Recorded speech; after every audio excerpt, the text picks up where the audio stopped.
السلام علیکم۔ ایک شخص کو بھوت تابع کرنے کا بہت شوق تھا۔ وہ کسی استاد کے پاس گیا۔ اس نے کہا کوئی شخص مرے تو اطلاع کرنا، پھر بھوت تابع کرنے کا عمل سکھاؤں گا۔ ایک شخص مرا تو اسے دفن کر دیا گیا۔ اس شخص نے استاد کو اطلاع دی۔ استاد نے کہا آج رات عمل سکھاؤں گا۔ چنانچہ دونوں آدھی رات کے وقت قبرستان میں گئے۔ خوب اندھیرا چھایا ہوا تھا۔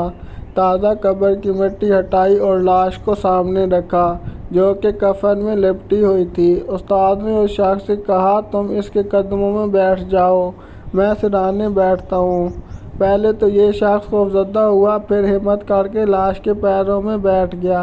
استاد سرہانے بیٹھا۔ اس نے کفن کھول کر مردے کے دونوں ہاتھ نکالے اور دونوں ہاتھوں میں ایک ایک چھڑی دے دی۔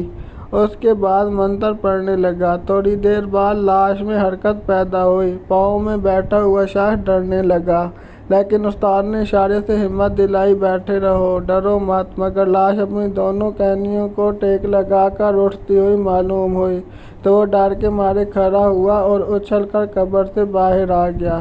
اس کا باہر آنا تھا کہ مردہ اٹھ کر بیٹھ گیا اور اس نے اپنے دونوں ہاتھوں کی چھڑیاں اس جگہ ماری جہاں وہ شخص بیٹھا ہوا تھا۔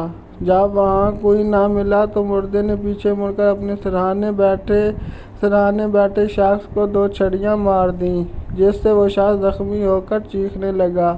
یہ تماشا دیکھ کر وہ شخص بھاگا اور ذرا رک کر پیچھے کی طرف دیکھا کہ مردہ کفن پہنے اور دونوں چھڑیاں ہاتھ میں اٹھائے دورہ چلا آ رہا ہے اور کہتا جاتا ہے میں نے اپنی بھیٹ لے لی اور اس آدمی کو مار ڈالا ہے، اب میں تمہارے تابع ہوں۔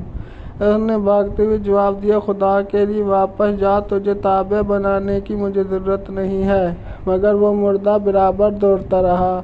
کسی بزرگ کی درگاہ کے پاس ایک حجرہ تھا، اس میں ایک سید صاحب رہتے تھے۔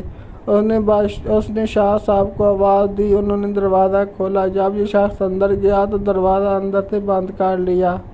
اتنی دیر میں مردہ بھی پہنچ چکا تھا۔ مردہ نے دروازے کے باہر کھڑے ہو کر کہنا شروع کیا دروازہ کھولو، میں تمہارا تابع ہوں، تم جس کام کا کہو گے میں وہ کام کروں گا۔ شاہ صاحب نے کہا ہم تیری اطاعت سے بہت خوش ہوئے اور تجھ کو حکم دیتے ہیں کہ یہاں سے چلے جاؤ اور اپنی قبر میں لیٹ کر سو جاؤ اور آئندہ کبھی نہ آنا جب تک کہ ہم نہ بلائیں۔ یہ سن کر مردہ چلا گیا اور وہ شخص بے ہوش ہو کر گر پڑا۔ 10 گھنٹے بعد ہوش آیا۔